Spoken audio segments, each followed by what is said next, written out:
بسم اللہ الرحمن الرحیم صلی اللہ علی حبیبہ محمد وآلہ وسلم۔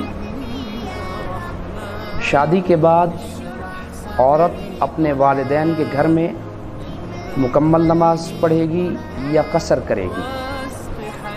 جواب یہ ہے کہ شادی کے بعد عورت کا اصل وطن اس کا سسرال ہوتا ہے۔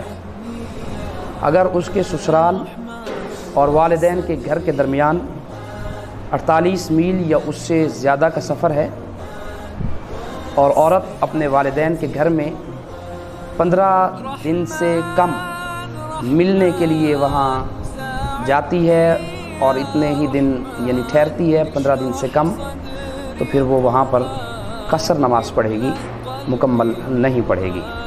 اور اگر ایک ہی شہر میں قریب میں ہی سسرال اور والدین کا گھر ہے تو دونوں گھروں میں مکمل نماز پڑھے گی۔ بسم اللہ الرحمن الرحیم۔ اذان کے چند مواقع سماعت فرمائیں۔ آگ لگنے کے وقت، کفار سے جنگ کرنے کے وقت، غصے کے وقت، جب مسافر راستہ بھول جائے، جب کسی کو مرگی کا دورہ پڑے، مسافر کے پیچھے جب شیاطین ظاہر ہو کر ڈرائیں، اور جب کسی آدمی یا جانور کی بدخلقی ظاہر ہو، یا کسی بھی ناگہانی آفت کے وقت اذان دی جا سکتی ہے۔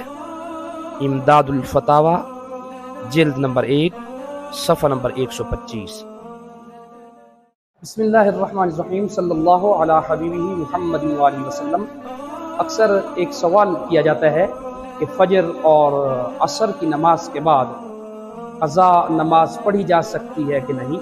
تو جواب یہ ہے کہ فجر اور عصر کی نمازوں کے بعد قضا نماز پڑھی جا سکتی ہے، لیکن نوافل نہیں پڑھے جا سکتے۔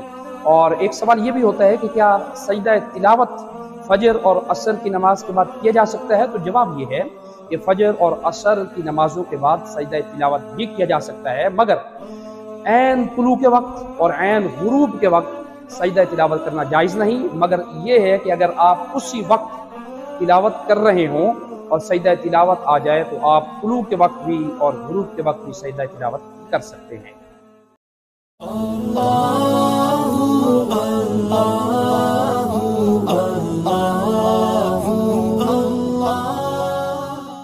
اکثر دیکھنے کو ملا ہے کہ امام صاحب جب جماعت کروا رہے ہوتے ہیں اور دوسری رکعت کے بعد قعدہ اولیٰ میں یعنی پہلی اتحیات میں بیٹھتے ہیں، تو پیچھے سے کوئی شخص اگر آ کر شامل ہوتا ہے تو وہ اتحیات میں آ کے شامل ہو جاتا ہے، اور تیسری رکعت کے لیے جب امام صاحب کھڑے ہوتے ہیں تو وہ جو بعد میں شامل ہونے والا شخص ہے وہ بھی امام صاحب کے ساتھ تیسری رکعت میں کھڑا ہو جاتا ہے۔ اس طرح کرنا درست نہیں ہے۔ جو بعد میں شامل ہوا ہے اتحیات میں، اس کے لیے ضروری ہے کہ وہ پہلے اپنی اتحیات پوری کرے، پھر جا کر وہ جو رکعت میں کھڑا ہو، جو امام صاحب جو تیسری رکعت میں کھڑے ہوئے ہیں تو وہ بعد میں ان کے ساتھ وہ شامل ہو اتحیات کی پوری کر کے۔ تو اس طرح کرنا ضروری ہے، چاہے نماز فرائض کی ہو یا تراویح کی ہو، جو ساتھ ہی امام کے ساتھ کھڑے ہو جاتے ہیں، اس طرح کرنا مکروہ تحریمی ہے۔